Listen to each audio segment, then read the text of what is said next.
It's Johnny, and let's talk Putin.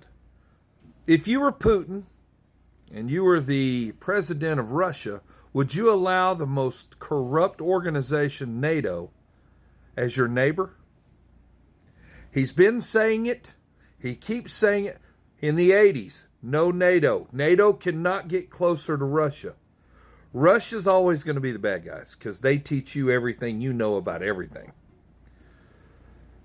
Russia does not want NATO next to its borders.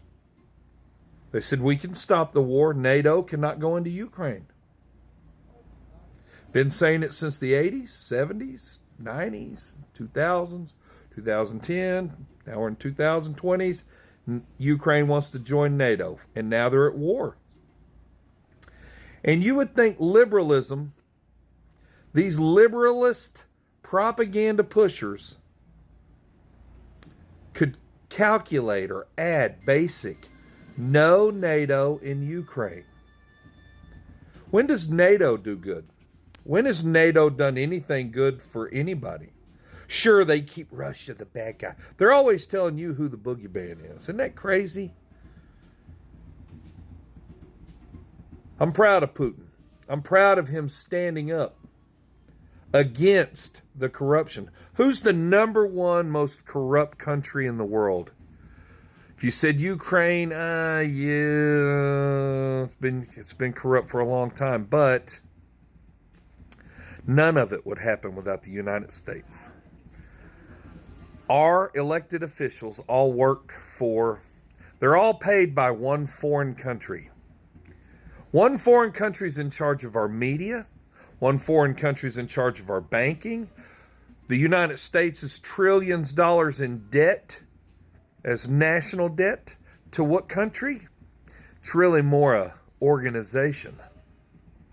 And they have been your worst enemy throughout millennia. They financed every aspect of slavery, not just the capture, the transport, the sales. No. They finance the businesses, the plantations. They finance everything.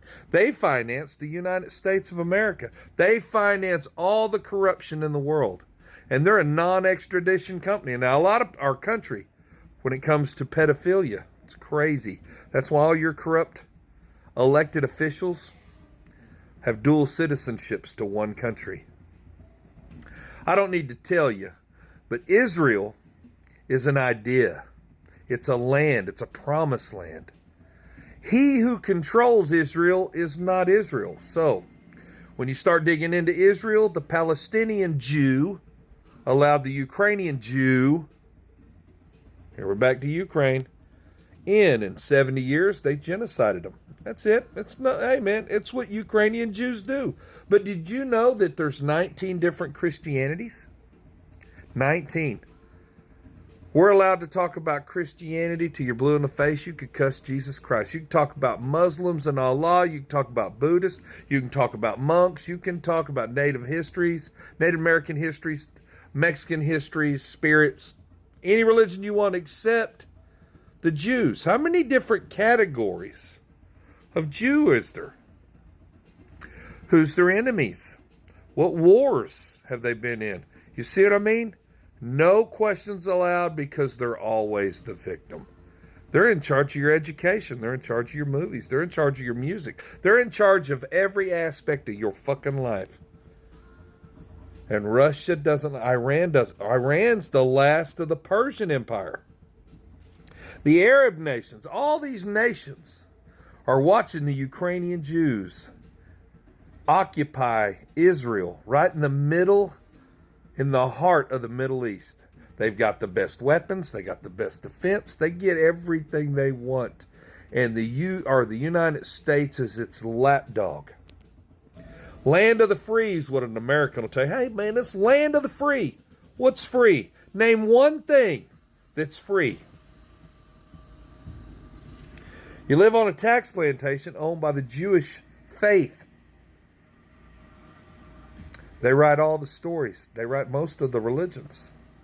They're in charge of all the publishing. They're in charge of everything. And these certain countries that we always say is, oh, Russia's our enemy. You just got to keep repeating it. Proud of you, Putin.